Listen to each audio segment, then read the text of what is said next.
an appointment at the doctor to hear the heartbeat. And, I was at about 10 weeks, and It was supposed to be a quiet morning in Flagstaff routine, uneventful, the kind of day where nothing extraordinary happens. But the second those heavy courtroom doors creaked open, everyone felt it. Something in the air was wrong. It wasn't the usual tension of legal proceedings. It was sharper, colder, alive. The wives sat apart like broken fragments of a once-whole mirror. Kody didn't smile. His jaw was locked, his eyes unyielding. And in Robyn's trembling hands rested a sealed envelope. Not just any envelope, but one marked in the handwriting of Kody's late mother, Alma Brown. The very letter she had demanded be buried with her. The judge hadn't even entered when Christine slammed her hand against the table. "Before anything begins," she declared, voice trembling with fury, "that letter needs to be read aloud." Gasps rippled through the small courtroom. Robyn refused. Meri stood, hesitant but firm, and whispered 5 words that froze the room. "Then I'll read it myself." Every head turned. Kody's expression hardened instantly, stone-like, unreadable. But beneath that rigid calm, something dark flickered. What could possibly be in that letter? Why had it been hidden? Whatever it contained, it was powerful enough to split the entire Brown family in two. And what was once a family hearing was about to become a full-scale war. The bailiff called the court to order, but the air already sizzled like static before a lightning strike. The Flagstaff courtroom, cramped and plain, suddenly felt far too small for the weight of what was coming. Kody sat rigidly at the defense table, hair slicked too neatly, a controlled expression masking a volcano underneath. A pulsing vein near his temple betrayed him. Robyn sat to his right, fists clenched in her lap, staring at the manila envelope like it might explode. Across from them, Christine sat tall, eyes icy and unblinking. Beside her, Janelle's arms were crossed, lips drawn into a line of unshaken resolve. And then there was Meri, distant, expression unreadable, staring somewhere above as if silently asking for strength. The judge, a silver-haired woman with eyes that saw more than anyone realized, raised her head. "Miss Brown," she asked evenly, "why was this letter not disclosed before pre-trial discovery?" Robyn opened her mouth, but no words came. Kody leaned close, whispering something unheard. Christine didn't wait. She slammed a pre-filed motion onto the desk. "Your Honor," she said, voice sharp, "we believe this letter alters the terms of the late Alma Brown's will. If it's what we think, this entire case changes." The judge's eyebrow lifted slightly. Robyn reached for the envelope, but Kody's hand shot out, gripping her wrist, not violently, but with force enough to stop her. That single motion told the entire story. The room froze. Something had been buried, and now it was fighting to stay hidden. "We'll take a brief recess," the judge said, tapping her gavel once. "When we return, the letter will be read." Outside in the hallway, the silence was almost louder than the courtroom chaos. Kody stood by the window, chewing the inside of his cheek, eyes distant. Robyn trembled. "I told you," she hissed. "We shouldn't have brought it. I told you this would happen." Kody didn't respond.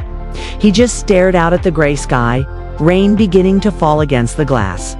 When court resumed, the judge asked again if Robyn would read the letter. Robyn refused. And then, softly but with resolve, Meri rose to her feet. "Then I'll read it." The entire courtroom held its breath. The letter was old, edges yellowed, folds worn by time. As Meri opened it, she glanced once at Kody. He didn't flinch, but his hand tightened around the table's edge until his knuckles went white. "To my children," Meri began, voice trembling, "and to those who married them. If you're reading this, it means I've passed, and my son Kody has defied my last request. I asked him to divide my inheritance equally among all 5 women who stood by him through decades. Not just his legal wife, not just his favorite, all of them. If he refuses, my lawyer is instructed to grant the Flagstaff home directly to Christine and Janelle. For they not Robyn carried this family when I could not." The room exploded. Reporters scribbled furiously. Christine's mouth fell open. Janelle covered hers in disbelief. Robyn shot up, shouting that a lie. She despised Christine. The judge's gavel cracked the air. Enough. Kody didn't speak. He didn't move. But something in his stillness terrified everyone more than if he'd screamed. This court is adjourned until tomorrow, the judge said firmly. Rain fell harder outside as everyone exited. Kody stood alone in the hallway, looking lost for the first time. Robyn reached for his shoulder. He shrugged her off. Behind them, Meri slipped the letter back into its envelope, her face unreadable but her eyes full of finality. By morning, the courthouse steps were slick with rainwater and anticipation. Reporters crowded under umbrellas, cameras ready. Inside, the atmosphere had changed, quieter, heavier. Christine entered first, face pale, determined, exhaustion clinging to her. She hadn't slept. All night, she had gone through old emails and deleted texts, desperate to find proof. She found enough. Janelle followed, eyes sharp, body tense. Today wasn't for defense. Today was for attack. When Kody walked in, he looked hollow. The kind of emptiness that comes from realizing your mask has cracked, and there's no fixing it. Robyn walked beside him, but they didn't look at each other. The judge entered. This court will now hear new evidence presented by Mrs. Christine Brown. Christine stood, holding a folder. Your Honor, I have here email correspondence between Kody Brown and a private attorney. These emails show Mr. Brown discussing ways to divert family properties into a trust controlled solely by Robyn Brown. The gallery gasped. Kody froze. Robyn's face went pale. These messages, Christine continued, are dated 1 month before Alma Brown's passing, the same time her letter was written. She opened the folder, and I quote, "If Christine and Janelle find out about this, they'll ruin everything. I'll make sure they never see the paperwork." The judge's pen stopped mid-note. "These were sent to me anonymously 2 nights ago," Christine said. "They've been verified. They're authentic." "You're lying," Robyn whispered, voice trembling. "You're lying." Kody's face didn't show guilt, only calculation. The mask was gone, and what remained was something colder, more dangerous. "Mr. Brown," the judge said, "do you deny sending these emails?" Before he could answer, Meri stood. "He doesn't," she said clearly. "Because I'm the one who found them." Gasps erupted again. Meri stepped forward, holding a flash drive. "I had access to his shared cloud drive. I found the drafts last week. I said nothing because I wanted to believe he'd stop himself." Kody's voice shook. "You went behind my back enough." The judge interrupted sharply. "You will speak when called upon." Meri's eyes filled but didn't waver. "For years, I watched him stay silent when truth was needed. I won't do that anymore." Robyn turned to Kody, tears streaming. "You told me your mother wanted us to keep the house for the younger kids. You said Christine and Janelle didn't care." Kody stayed silent. Christine reached for her phone. "Your Honor, before Alma passed, she left me a voicemail. I couldn't bring myself to hear it until last night." She connected her phone to the speaker. Static. Then Alma's frail voice filled the room. "Christine, I know he's angry with me. I told him the house belongs to all of you. If he changes it, I'll tell the judge myself. I just want peace. Promise me you'll stand for what's right." The courtroom went dead silent. Even the reporters stopped typing. And suddenly, this wasn't about money anymore. It was about betrayal, a dying woman's last wish broken by her own son. The judge exhaled. "In light of this evidence, all previous agreements are void. This case is now reopened for fraud and misrepresentation." Kody's shoulders slumped. Robyn rose, shaking. "Your Honor," she whispered, "I'd like to request immunity to testify against Mr. Brown." Shock rippled through the courtroom. Christine's hand tightened around the table. Meri's eyes widened. The judge tilted her head. "Proceed." Robyn swallowed. "I was there when he deleted the original will. I didn't stop him. I should have. I saved the texts. I sent them to myself." Her voice cracked. "I thought I could stop him if I stayed close. But I was wrong." Tears fell freely now, real ones. The kind that come when truth burns too deep to contain. Christine didn't speak. Neither did Janelle. But Meri nodded once, not forgiveness, but acknowledgement. The judge called for a recess. As everyone stood to leave, Christine stayed behind, eyes locked on Kody. "You think our silence made us weak?" she said quietly, but the mic caught every word. "That was us holding our breath. We're done holding it now." Kody turned toward her, expression hollow. "You have no idea what you've started." Christine's gaze didn't falter. "Neither do you."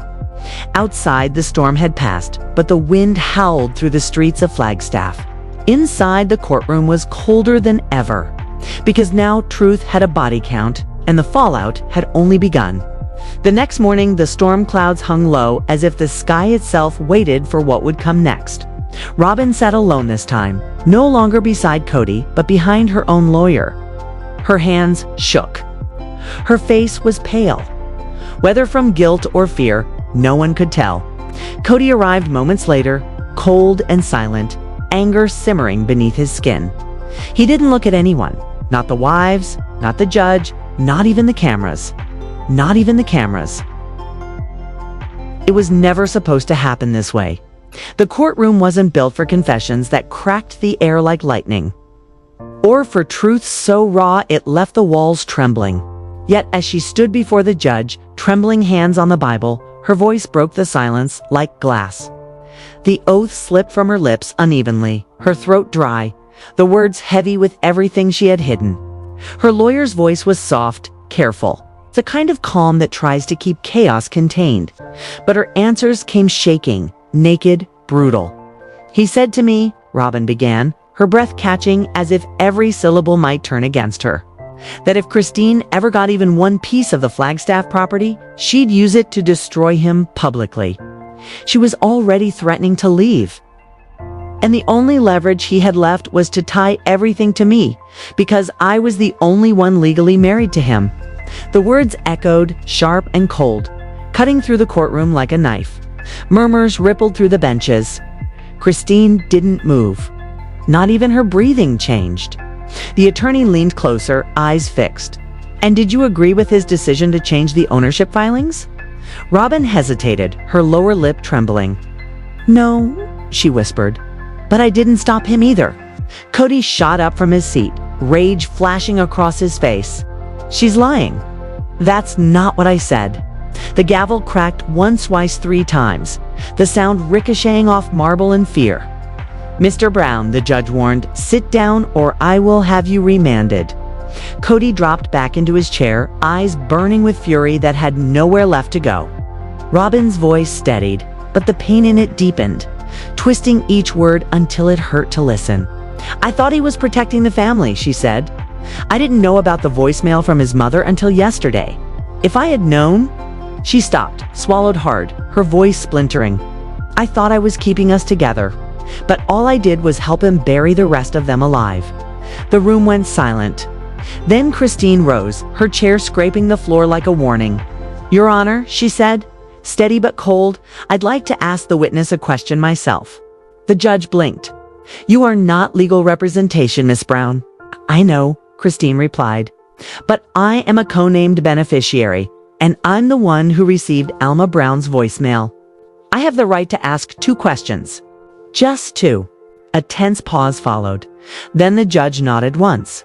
Christine walked forward, slow, deliberate, her heels echoing through the chamber like gunfire. She stopped in front of Robyn, their eyes locking. "When you saw him delete that will," Christine said quietly, "did he pause?" Robyn blinked rapidly, her eyes wet. "No," she breathed. "Not even for a second." Christine's mouth hardened. "Did he say why?" Robyn nodded once, her voice a whisper. "He said, they're not wives anymore. They're barriers." The words landed like a thunderclap. The courtroom gasped in unison. Janelle's hand flew to her mouth. Meri shut her eyes, her shoulders shaking. In that instant, the last decade rearranged itself in everyone's mind, every manipulation, every argument, every gaslit conversation.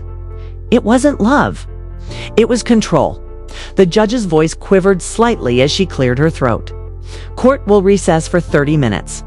We will reconvene with expert testimony and begin preparations for a full fraud review.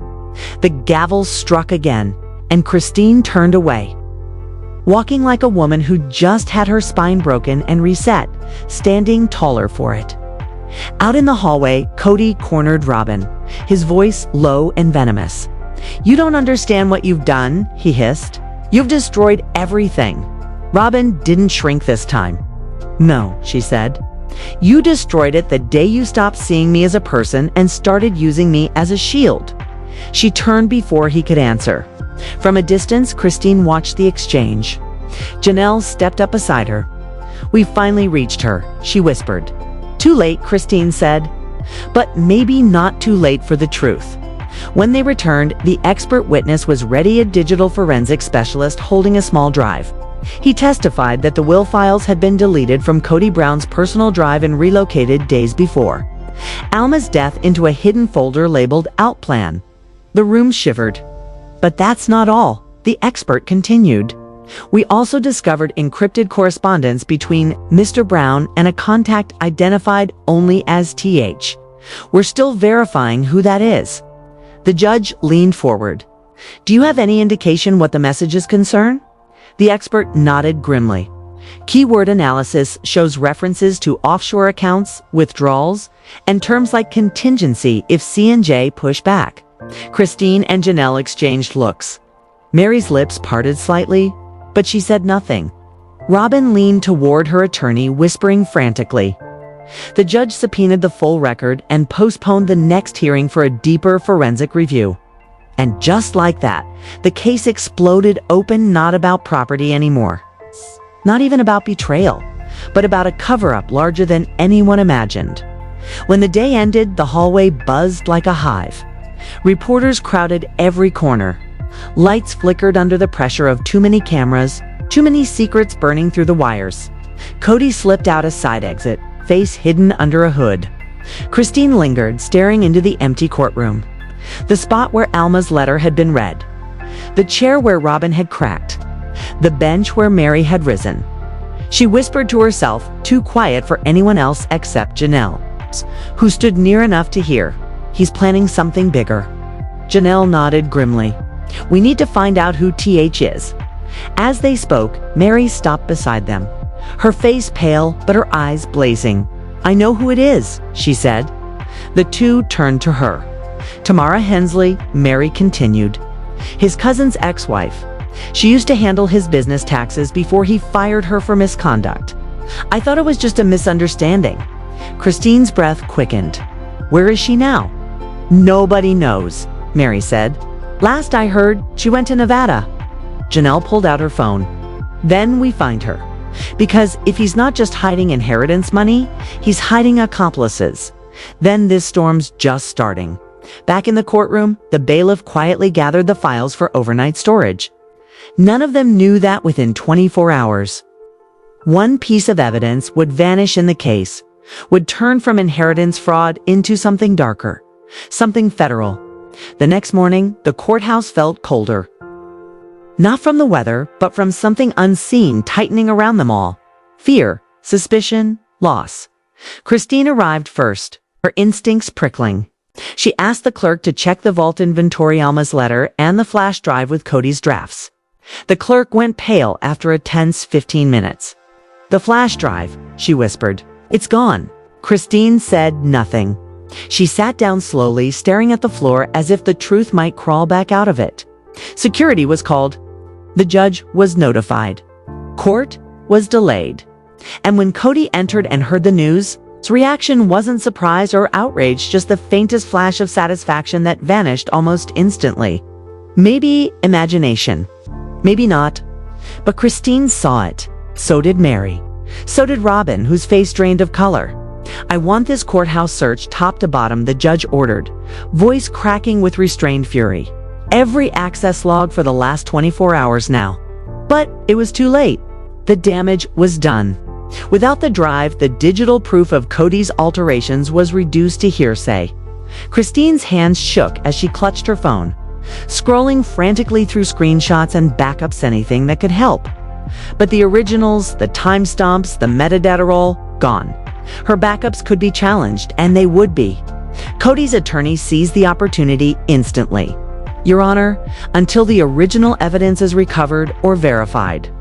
We move that all references to said data be stricken from the record. The judge refused, but the damage was already spreading. Christine felt frozen. Then Robyn, to everyone's shock, stood up. Your Honor, she said, trembling.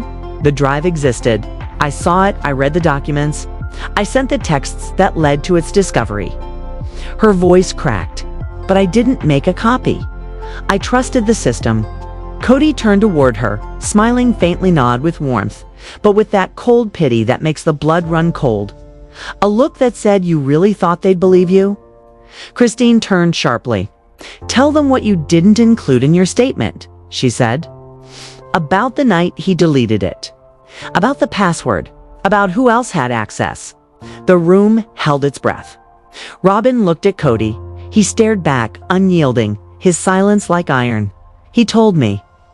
She whispered finally to forward the files to someone else. Said they'd be safer that way. The judge leaned forward. You mean Ms. Tamara Hensley? Robyn nodded. Yes, but I didn't know she'd already been fired or that she was under investigation. He told me she was helping. Christine closed her eyes. Janelle's hand tightened on her shoulder. Meri stepped forward. Your Honor, I'd like to testify. The courtroom erupted. The judge hesitated, then motioned her forward. Meri took the stand, calm but fierce. I stayed silent because I thought silence meant loyalty, she said. But silence is just a slower death. I logged into Kody's server under our shared spousal access. I saw the drafts, the emails, messages to Tamara, and I printed them out. Christine jerked her head up. You printed them? Yes, Meri said. I didn't trust the system. The room buzzed. Where are they now? Asked the judge. In a safety deposit box, Meri replied, not under my name. Kody sprang up again, shouting, not under my name. Kody sprang up again, shouting. It was supposed to end quietly with signatures, silence, and relief. But fate doesn't whisper, it roars when truth is buried too long. The moment the gavel struck, the sound didn't mark an ending. It cracked open everything that had been festering beneath the polished floors of that Flagstaff courthouse. A federal oversight judge will assume the case effective tomorrow morning, a clerk announced. Her voice trembling as if she too sensed that this was no longer a family dispute, was an unraveling empire. The gavel came down once more, sharp, final, hollow. Kody rose slowly, fury veiled behind composure. This is a witch hunt, he said, voice clear and bitter. This is not justice. This is punishing a man for defending his family the best way he could. But Christine stood, calm and cold, her voice cutting through the charged air. No, she said, barely above a whisper, but every ear heard her.